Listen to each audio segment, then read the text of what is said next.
Hello students, welcome to our bright beginning classes. आज हम हिंदी मल्हार का पार्ट 2 गोल शुरू करने जा रहे हैं। इस पाठ का नाम पढ़कर आपके मन में कुछ गोल वस्तुओं के नाम या चित्र उभरे होंगे, जैसे गोल गेंद, गोल रोटी, गोल चंद्रमा आदि। लेकिन यह पाठ एक विशेष प्रकार के गोल और उसे करने वाले के बारे में है। यह पाठ एक प्रसिद्ध खिलाड़ी के संस्मरण का एक अंश है। संस्मरण का अर्थ होता है अपने जीवन की यादगार घटनाओं और अनुभवों का वर्णन। जब कोई व्यक्ति अपने जीवन में घटी किसी विशेष घटना को याद करके लिखता है तो उसे संस्मरण कहा जाता है। इस पाठ में लेखक ने खेल के मैदान से जुड़ी एक रोचक घटना का वर्णन किया है। इस घटना के माध्यम से हमें खेल भावना, साहस, अनुशासन और टीम भावना का महत्व समझने को मिलेगा। तो आइए पाठ को शुरू करते हैं।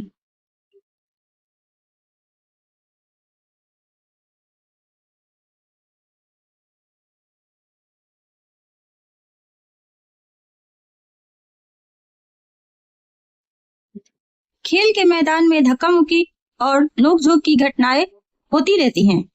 खेल में तो ये सब चलता ही है। जिन दिनों हम खेला करते थे उन दिनों भी ये सब चलता था। सन 1933 की बात है। उन दिनों में मैं पंजाब रेजिमेंट की ओर से खेल रहा था। सेना में सैनिकों के अलग अलग दल होते हैं जिन्हें रेजिमेंट कहा जाता है। पंजाब रेजिमेंट भारतीय सेना का एक ऐसा ही दल है। लेखक इसी दल के हॉकी टीम के खिलाड़ी थे।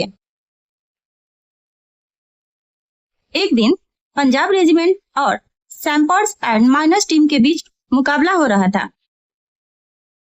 माइनस टीम के खिलाड़ी मुझसे गेंद छीनने की कोशिश करते, लेकिन उनकी हर कोशिश बेकार जाती। इतने में एक खिलाड़ी ने गुस्से में आकर हॉकी स्टिक से मेरे सिर पर दे मारी। मुझे मैदान से बाहर ले जाया गया।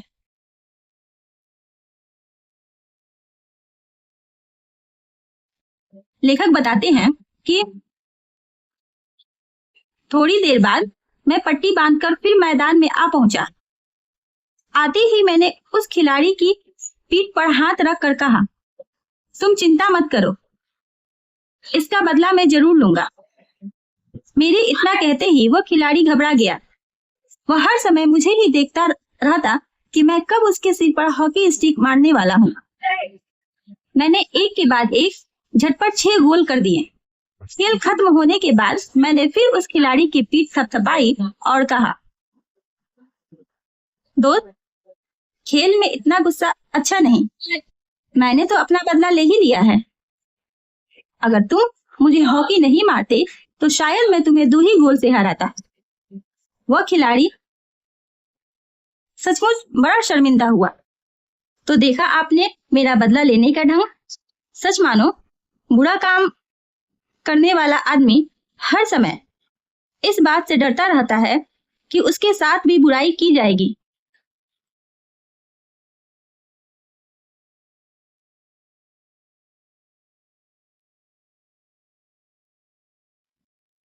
लेखक बताते हैं, आज मैं जहां भी जाता हूं, बच्चे व बूढ़े मुझे घेर लेते हैं और मुझसे मेरी सफलता का राज जानना चाहते हैं।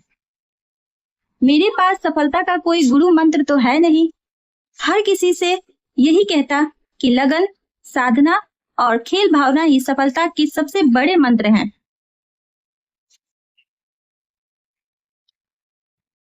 मेरा जन्म सन 1905 में प्रयाग में एक साधारण परिवार में हुआ।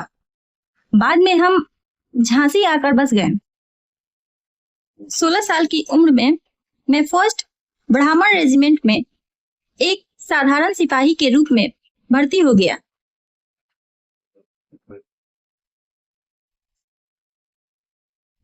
मेरी रेजिमेंट का हॉकी खेल में काफी नाम था, पर खेल में मेरी कोई दिलचस्पी नहीं थी। उस समय हमारी रेजिमेंट के सूबेदार मेजर तिवारी थे। वे बार बार मुझे हॉकी खेलने के लिए कहते। हमारी छावनी में हॉकी खेलने का कोई निश्चित समय नहीं था। सैनिक जब चाहे मैदान में पहुंच जाते और अभ्यास शुरू कर देते। उस समय तक मैं एक नौसिखिया खिलाड़ी था। नौसिखिया का अर्थ होता है जब कोई व्यक्ति नया नया कोई काम करना शुरू करता है या सीखना शुरू करता है तो उसे नौसिखिया कहते हैं। जैसे जैसे मेरे खेल में निखार आता गया वैसे वैसे मुझे तरक्की भी मिलती गई। सन 1936 में बर्लिन ओलंपिक में मुझे कप्तान बनाया गया। उस समय मैं सेना में लांस नायक था। लांस नायक भारतीय सेना का एक पद होता है। उस समय लेखक इसी पद पर कार्यरत थे। बर्लिन ओलंपिक में लोग मेरे हॉकी खेलने के ढंग से इतना प्रभावित हुए कि उन्होंने मुझे हॉकी का जादूगर कहना शुरू कर दिया। इसका यह मतलब नहीं कि सारे गोल मैं ही करता था।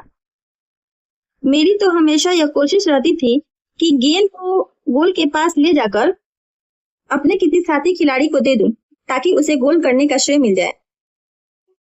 अपने इसी खेल भावना के कारण मैंने दुनिया के खेल प्रेमियों का दिल जीत लिया।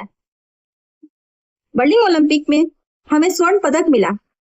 खेलते समय मैं हमेशा इस बात का ध्यान रखता था कि हार या जीत मेरी नहीं बल्कि पूरे देश की है।